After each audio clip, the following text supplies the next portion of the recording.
bulldozer.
জবাব চাই।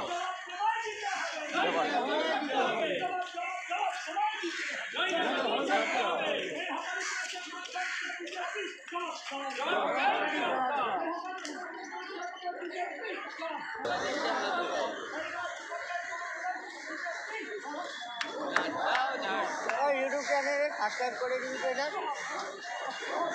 কত সাবস্ক্রাইব হলো তোমার? 400 হয়ে গেছে। আর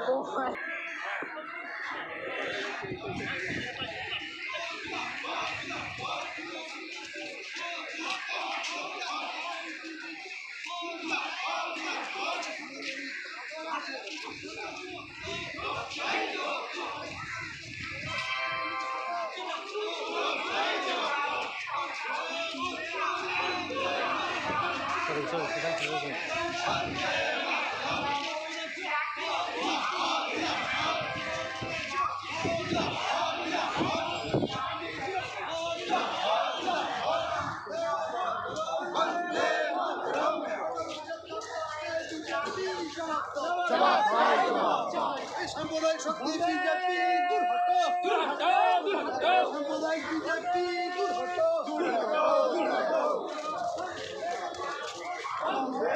কথা হচ্ছে আমরা মানে সুনির্দিষ্টভাবে পরিকল্পনাভাবে বলতে চাই একটাই কথা, সেটা হচ্ছে ভারতবর্ষের রেলমন্ত্রী 5 বছরের পর্যন্ত নির্বাচিত হয়।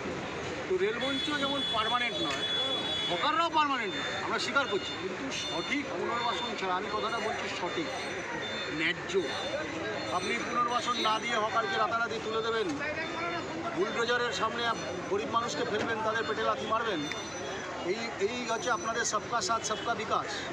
গরিব মানুষের ওপর অত্যাচার করবেন।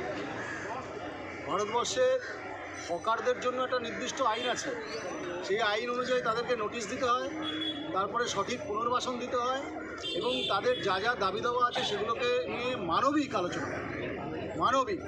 আপনি এমন নয় যে পুনর্বাসনের নামে 10 কিলোমিটার দূরে জঙ্গলের মধ্যে কোথাও একটা দিয়ে দিলেন তাদের পুনর্বাসন, তা হবে না। বুলডোজার দিয়ে তুলে দেওয়া যাবে না। কংগ্রেস যতক্ষণ রাজপথে আছে, লড়াই সংগ্রামে আছে, আমাদের ব্লকের সভাপতি আছেন, জেলা কংগ্রেসের অন্যতম নেতা শফিক মুখার্জি আছেন, শহীদ পেয়াদারা আছেন এবং অন্যান্য নেতৃত্ব আছেন, আমরা শেষ থেকে ছাড়ব। সারা পশ্চিমবঙ্গ জুড়ে কংগ্রেসের নেতৃত্ব রাজপথে, সেটা যাদবপুর হোক, দমদম হোক, হাবড়া হোক, আখড়া হোক। আজকে আখড়া, কালকে সন্তোষপুর স্টেশনটা দেখে আসুন কে কীভাবে গরিব মানুষের দোকানগুলোকে ভেঙে তছনছ করে দিয়েছে, রেলের জায়গার বাইরে বুলডোজার চালাচ্ছে।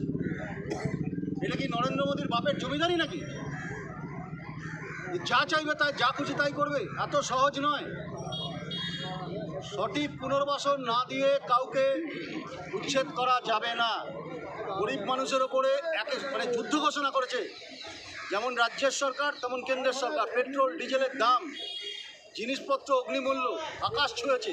গরিব মানুষ দুটো করে খায়, তাদেরকে পুনর্বাসন না দিয়ে দোকানগুলো ভেঙে দেবেন? ছেলে মেয়েগুলো পড়াশোনা করছে, বাড়িতে বৃদ্ধ বাবা মা, অসুস্থ স্ত্রী, কোথায় যাবে? এটা মানবিকতা? দোকানের জায়গাগুলো, স্টেশনের জায়গাগুলো আদানি আম্বানিদের কাছে বেচার ধান্দা করছে। হলদিরাম ভুজিয়াওয়ালার দোকান থাকুক, আমরা চাই, আমরা বলছি না উন্নয়নের বিরুদ্ধে। শিয়ালদা স্টেশনটা গিয়ে দেখবেন, ভেতরে বড় বড় কোম্পানির বড় বড় শপিং মলের দোকান হয়েছে। গরিব মানুষের একটা দোকান থাকবে, সেটা অপরাধ? এটা ভারতবর্ষের সরকার, এটা পুঁজিপতিদের দালাল না ভারতবর্ষের সরকার? এর বিরুদ্ধে আন্দোলন আছে, আন্দোলন চলবে। দেখা যাচ্ছে তৃণমূল সরকার যে বিরোধী 80খানা আসন নিয়ে ক্ষমতায় এসে নতুন তৃণমূল তৈরি হলো, কী বলবে এই সম্বন্ধে? কোন তৃণমূলের কথা বলছেন আপনি? আমি জানি না কোন তৃণমূলের কথা বলছেন। এখন তো অনেক তৃণমূল, এখন বাইরের তৃণমূল, ভেতরে তৃণমূল, কালীঘাটের তৃণমূল, ঋতব্রত তৃণমূল, মমতা ব্যানার্জির তৃণমূল। আপনি কোন তৃণমূলের কথা বলছেন? আমি তো বুঝতে পারছি না, সেটা আগে বলুন। ও তৃণমূল আর নেই। একটু তুলে নে।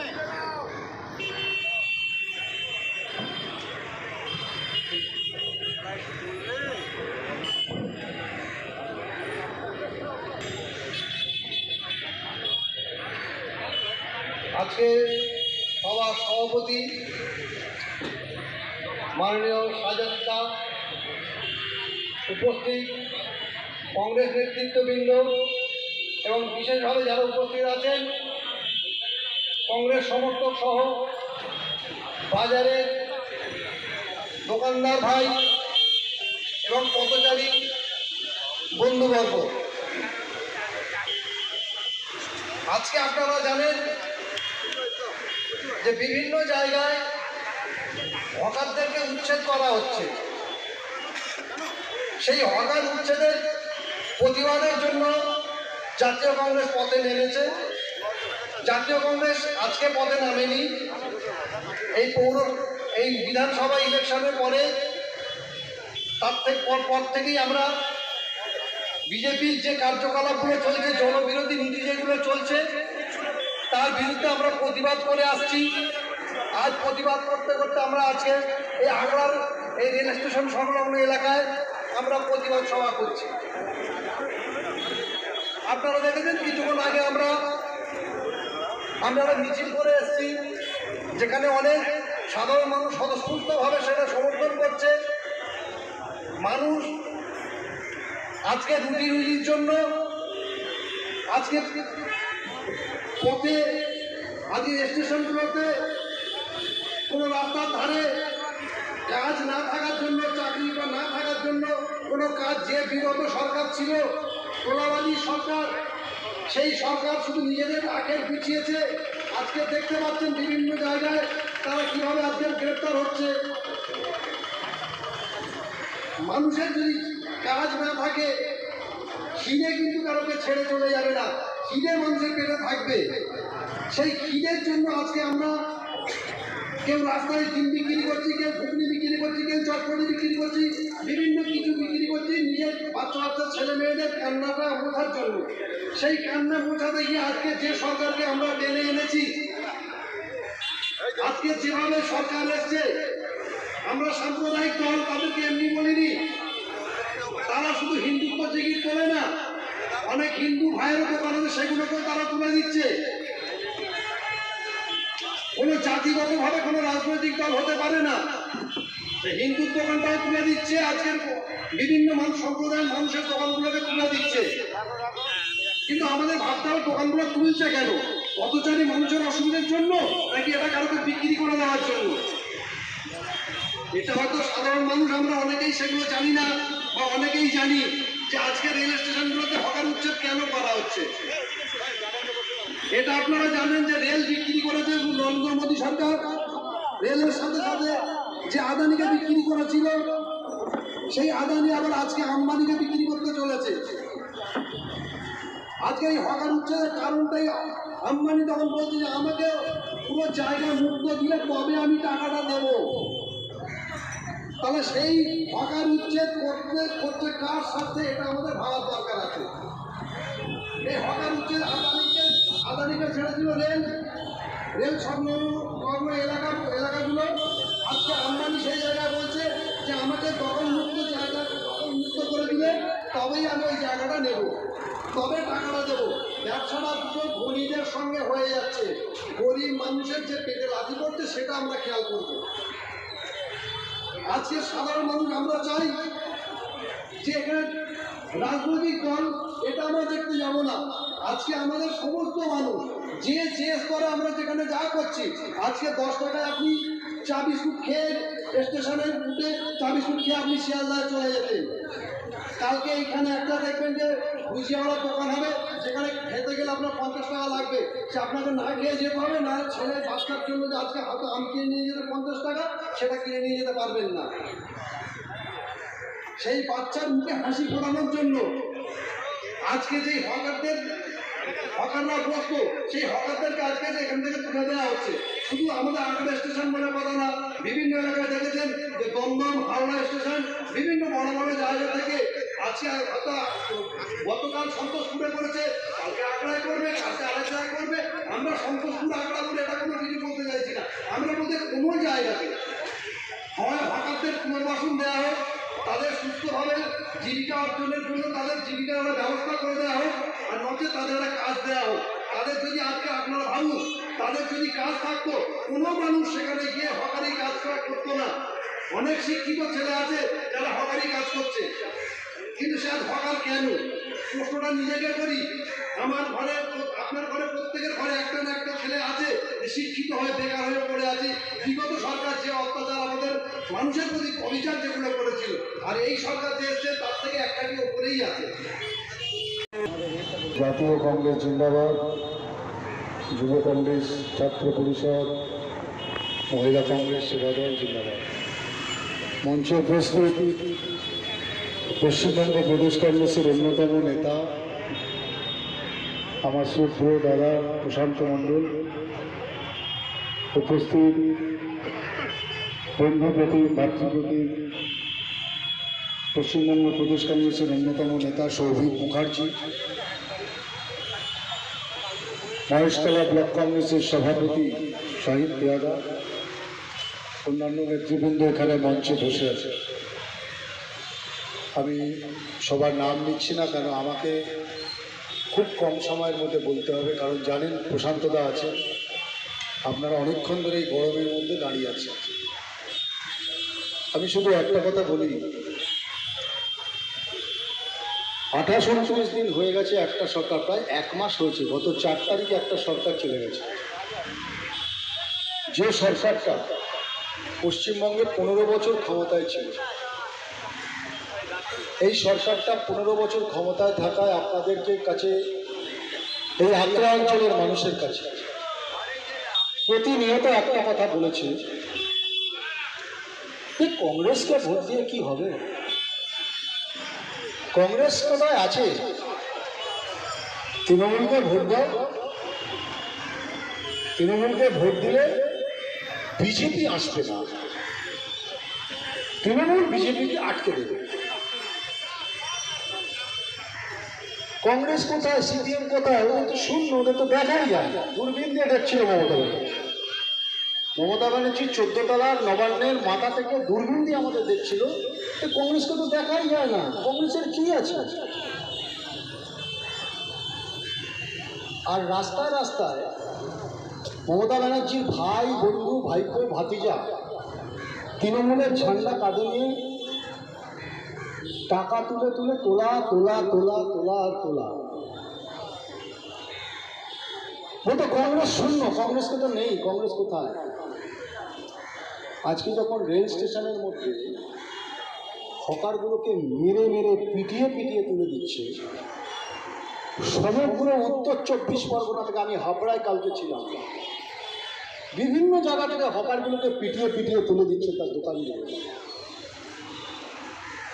দেখুন, কেন্দ্রের সরকার বিজেপি একটা সরকার, রাজ্যেও বিজেপির সরকার এসেছে, আর 28 দিন 29 দিন হয়ে গেছে, বা একটা মাস হয়েছে, 30টা দিন আমরা যারা কংগ্রেস কর্মী, শোয়েব পেয়াদারা বা প্রশান্ত মণ্ডলরা এখনো আছি এই মানুষগুলোর পাশে লড়াই সংগ্রামে। আর তৃণমূলের যারা বীর পুঙ্গব বিপ্লবরা, তারা ডিম খাওয়ার ভয়ে সব পালিয়ে গেছে, তারা রাস্তায় আর কাউকে দেখা যাচ্ছে না, পুরো দলটা গিয়ে তৃণমূলের কাছে বিজেপির হাতে জমা হয়ে গেছে। শুনেছেন? তৃণমূলের 28 জন সাংসদ, তার মধ্যে 22 জন সাংসদ বিজেপির ঘরে নাম লিখিয়ে দিয়েছে কালকে। এরা করবে বিজেপির বিরুদ্ধে লড়াই। আমরা যখন প্রতিদিন এই আখড়ার সভাতে দাঁড়িয়ে প্রতিদিন আপনাদের বলতাম যে বিজেপিকে ঠেকাতে তৃণমূল পারবে না, তৃণমূলকে ঠেকানো, তৃণমূল বিজেপিকে ঠেকাতে পারবে না, ওদের ক্ষমতা নেই। কারণ চুরি, লুটপাট, খুন, ধর্ষণ বাংলা জুড়ে অমানিসার অন্ধকার। বিজেপি মনে করে তৃণমূল তার বন্ধু, তৃণমূল মনে করে বিজেপির বন্ধু। বিজেপির বিপদে তৃণমূল দেখেছে, তৃণমূলের বিপদে বিজেপি দেখেছে। আজকে দেখুন, আপনাদের বলে দিয়ে যাচ্ছে, আগামী বর্ষাকালের মধ্যে যখন পার্লামেন্টে বিল আসবে, তখন এই তৃণমূলের সাংসদরা যারা জিতে আছে, 40 জন সাংসদের মধ্যে প্রায় 30 জন সাংসদ, লিখে নেবেন আমার কথায়, তারা বিজেপিকে দিয়ে সমর্থন করবে। যে ছেলেটা তৃণমূলের পতাকা নিয়ে রাস্তায় রাস্তায় ঘুরে দিদি ভাইয়ের কথা বলতো আপনার অঞ্চলে, যারা আমাদের মেরেছে, আমাদের কর্মীদের খুন করেছে, আমাদের পার্টি অফিস দখল করেছে, প্রতিনিয়ত আমাদের অপমান করেছে, লাঞ্ছনা দিয়েছে, 28টা বছর কংগ্রেসকে পেছন থেকে ছুরি মেরে যে তৃণমূল কংগ্রেস পশ্চিমবাংলা বিজেপিকে প্রতিস্থাপন করেছে, সে বিজেপির অপকর্ম যখন শুরু হয়ে গেছে সারা বাংলা জুড়ে, সারা বাংলা জুড়ে যখন বিজেপির ত্রাস শুরু হয়ে গেছে, পেট্রোল ডিজেলের দাম থেকে শুরু করে গ্যাসের দাম কালকে 29 টাকা বাড়িয়েছে, বাড়ির গ্যাস।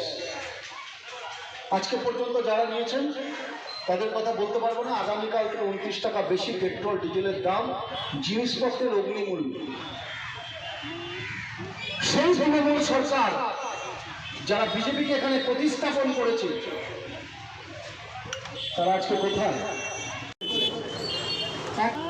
বিজেপি আর একটা তৃণমূল, নব তৃণমূলকে বিজেপির পিঠে যারা নব তৃণমূলে নাম লিখিয়েছে তাদের ছুরিটা ঢাকা পড়ে গেল, কারণ তাদের আর এখানে কোমরে দড়ি পড়বে না।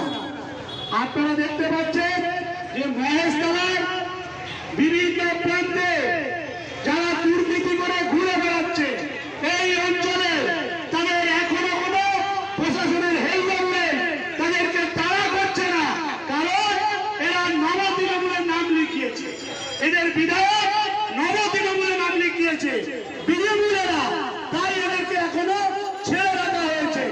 বিভিন্ন জায়গায় দেখতে পাচ্ছে হিসাব দিতে পারছেন না, 100 দিনের কাজের টাকা হিসাব দিতে পারছেন না, 20 নম্বর ওয়ার্ড, 21 নম্বর ওয়ার্ড, বিভিন্ন ওয়ার্ডে কেলেঙ্কারি আছে, তারা এখনো বলতবিয়াতে ঘুরে বেড়াচ্ছে। কারণ কি? তারা হাফ বিজে নিয়ে বিজেপিকে নাম লিখিয়ে রেখেছে, তাই তারা বলতবিয়াতে ঘুরে বেড়াচ্ছে। কিন্তু বলে গেলাম এই মন থেকে, কংগ্রেস ছেড়ে কথা বলবে না। যদি তাদের বিরুদ্ধে প্রশাসন ব্যবস্থা না দেয়, কংগ্রেস রাজপথে নামবে, কংগ্রেস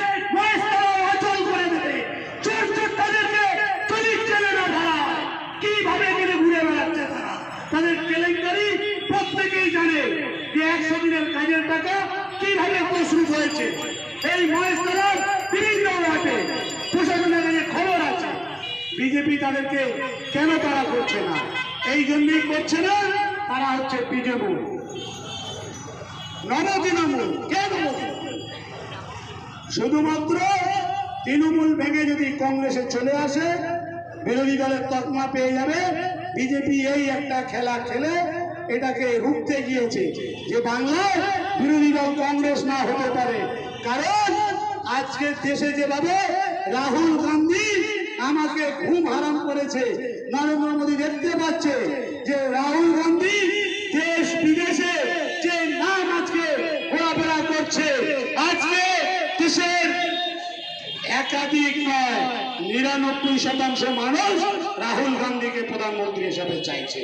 নরেন্দ্র মোদী জেনে গিয়েছে যে বিরোধী দল যে এখানে কংগ্রেস আমার ঘুম হারাম করে রেখেছে। আর এই বাংলার যদি তৃণমূল ভেঙে কংগ্রেসে চলে যায়, হ্যাঁ কিছু সংখ্যালঘু বিধায়করা আছে, যদি তৃণমূল ভেঙে কংগ্রেসে চলে যায় তাহলে বিরোধী দলের তকমাটা কংগ্রেসের কাছে চলে যাবে। বাংলায় বিরোধী দলের আসনে কংগ্রেস বসবে। যেমন তেমন প্রকারে এটাকে রুখতে হবে। তাই নব তৃণমূল তৈরি করে দিল। তাদেরকে বলা হলো তোমরা যদি নব তৃণমূলের নাম না লেখাও তাহলে তোমাদের কোমরে দড়ি পড়বে। আমরা কি দেখলাম? তার প্রমাণ বিভিন্ন জায়গায় যাদেরকে ধরা হচ্ছে, যাদেরকে কোমরে দড়ি পরিয়ে ঘোরানো হচ্ছে। আর মহেশতলা চোরেরা কেন এখনো ঘুরবে না? মহেশতলায় দুর্নীতি নেই? মহেশতলা সাধুপুরুষ নাকি? হ্যাঁ, মহেশতলার দুর্নীতিগুলো কোথায় গেল? তাই আমরা প্রশাসনকে আবেদন করতে চাই, হ্যাঁ আপনারা যারা মহেশতলার দুর্নীতিতে আছে তাদের তালিকা করে তাদেরকে নোটিশ পাঠান, তাদেরকে ঘুম হারাম করুন। হ্যাঁ, বিভিন্ন কাউন্সিলররা বহল কবিয়েতে ঘুরে বেড়াচ্ছে। কারণ নব তৃণমূল, হ্যাঁ নব তৃণমূল ওনাদের বিধায়ক নাম লিখিয়েছে, তাই তিনি তারা ঘুরে বেড়াচ্ছেন। আমি আমাদের বিভিন্ন জায়গায় পার্টি অফিস দখল করা হয়েছিল, বিভিন্ন জায়গায় সম্মানের সাথে ফেরত দেওয়া হয়েছে। আর আপনার অঞ্চলে কংগ্রেসের পার্টি অফিস আজও বিহারের মতো দখল করে বসে আছে। চাইলে আমরা 4 তারিখের পরে ওই পার্টি অফিস দখল করে নিতে পারতাম। আমরা চেয়েছি যেভাবে নিয়েছে সেইভাবে ফেরত দিই। যদি সম্মানের সাথে ফেরত না দেয়, কিন্তু অসম্মানের সাথে ফেরত আমরা নেবো, নেবাই নেবো। এই মঞ্চ থেকে আমরা প্রতিজ্ঞা করছি যে আমাদের জাতীয় কংগ্রেসের পার্টি অফিস অনেক কথা বলছে। কার টাকায়? শহীদ পিয়াদা ওই পার্টি অফিসে পিঠ দিয়েছিল, লিডার মতো দাঁড়িয়ে বলছে পার্টি অফিসে আমার টাকায় হয়েছে। আরে তোমার টাকা কোথা থেকে এলো? ওই পার্টি অফিস কংগ্রেসের তৈরি, কংগ্রেসকে মানুষ ডোনেট করেছিল, কোন ব্যক্তিকে ডোনেট করেনি।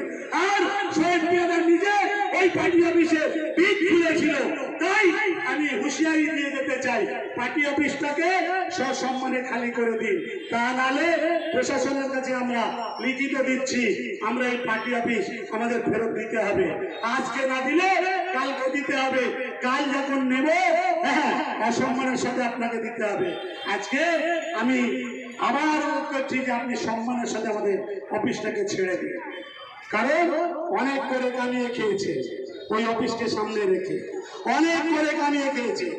হ্যাঁ, আমাদেরকে বাধ্য করবেন না রাস্তায় নামতে।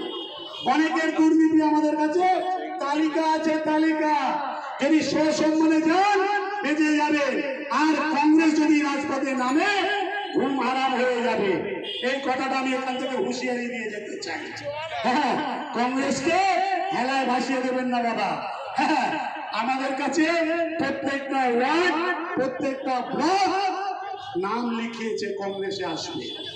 হ্যাঁ, মহেশতলার বিভিন্ন প্রান্তে আমাদের লিডাররা বলছে, অধীর বাবু বলছে যে আমরা গ্রাসরুটে কংগ্রেসে নেব। যারা তৃণমূলের কর্মী ছিল বুথ লেভেলে, যারা ভোট করায় তাদেরকে নেব, কোনো চোর টাকা দেবো না। এখান থেকে আমরা বলে যাচ্ছি, যতই নাম লেখান, যতই প্রদেশে টাকা করুন, যতই জেলায় যান, শহীদ পিয়াদা এখানে দাঁড়িয়ে বলছে যাদের নামে কেলেঙ্কারি আছে 1 ইঞ্চি কংগ্রেসে জায়গা পাবে না, পাবে না, পাবে না। ব্লক সভাপতি হিসেবে আমি এখানে হুঁশিয়ারি দিয়ে যেতে চাই, ডালপালা ধরে, হ্যাঁ এলতে বেলতেদের ধরে আপনারা উপরে যাবেন না, আপনাদের কোনো লাভ হবে না। এখানে যেতে গেলে মহেশতলা ব্লক কংগ্রেসের কাছে আসতে হবে। সেখানে আমরা দেখব যে কাদের নামে কেলেঙ্কারি নেই, কে পুকুরের টাকা খায়নি, কে 100 দিনের টাকা খায়নি, কে রাস্তার টাকা খায়নি। তাহলে আমরা বাছাই করে নেব সত্যিকরণ যারা। আমরা বিজেপির মতো ওয়াশিং মেশিন রাখি বাবা। হ্যাঁ, যে ওই দলের দুর্নীতিকারী বিজেপিতে গেলে ওয়াশিং মেশিনে ঢুকিয়ে একদম পরিষ্কার করে নেবে। কংগ্রেসের কাছে কোনো ওয়াশিং মেশিন নেই, কংগ্রেসের কাছে আছে সততা, কংগ্রেসের কাছে আছে শান্তি, কংগ্রেসের কাছে আছে। আমাদের নেতা বলছে রাহুল গান্ধী, আপনারা জানেন, বলছে नफरत छोड़ो भारत जोड़ो। আমাকে রাহুল গান্ধী বলছে नफरत छोड़ो भारत जोड़ो, और नफरत के बाजार में मोहब्बत की दुकान खोलना है। তার নাম ভারতের জাতীয় কংগ্রেস, আর তার নেতা রাহুল গান্ধী, তার সৈনিক।